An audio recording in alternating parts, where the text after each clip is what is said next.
Hello viewers, welcome back to my channel. இந்த வீடியோவில் குர்தாஸ்க்கு ஏற்ற மாதிரி ஷாலை எப்படி டிஃப்ரெண்ட் ஸ்டைல்ஸாக வேர் பண்ணுறதுன்னு பார்க்கலாம். ஃபர்ஸ்ட் ஸ்டைல் சைடுமே ஈக்குவலாக வர்றதுக்கு இந்த மாதிரி ஃப்ளீட்ஸ் எடுத்துக்கோங்க. இப்போ இந்த சென்டர் பார்ட் இருக்குல்ல, அது உங்கள் நெக்கிட்ட வைங்க. கரெக்டாக ஈக்குவலாக. இப்போது ஷாலோட எட்ஜில் ஃப்ரண்ட்டில் இருக்குல்ல, அது லைட்டாக முன்னாடி இழுத்து விடுங்க. இழுத்து விட்டதும் அதுவாகவே ஃப்ளீட்ஸாக வர ஆரம்பிக்கும். இல்லைனா நீங்கள் கொஞ்சம் லைட்டாக அட்ஜஸ்ட் பண்ணிக்கோங்க.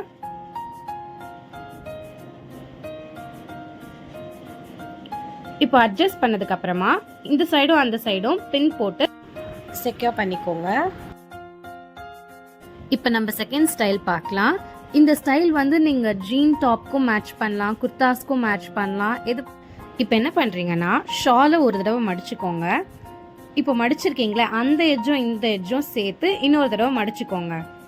மடிச்சுட்டு அப்படியே நாட் போடுங்க.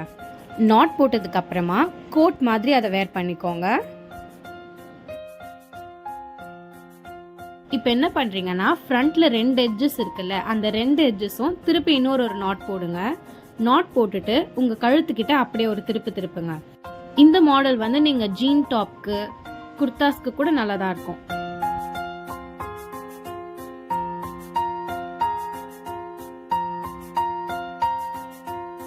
இப்போ நம்ம தேர்ட் ஸ்டைல் எப்படி பண்ணுறதுன்னு பார்க்கலாம். இதுவும் ஃபர்ஸ்ட் ஸ்டைல் மாதிரியே தான். கரெக்டாக ஃப்ளீட் எடுத்துக்கோங்க. ஃப்ளீட் எடுத்ததுக்கு அப்புறமா 2 சைடு கரெக்டாக ஈக்குவலாக இருக்கான்னு பார்த்துக்கோங்க. ஈக்குவலாக இருக்கிறதுக்கு அப்புறமா அந்த சென்டர் பார்ட்டை கழுத்துக்கிட்ட வச்சு 2 சைடும் போட்டுக்கோங்க. அதை வந்து கொஞ்சம் கேப் விட்டு ரைட் ஹேண்ட் சைட் போட்டுக்கோங்க.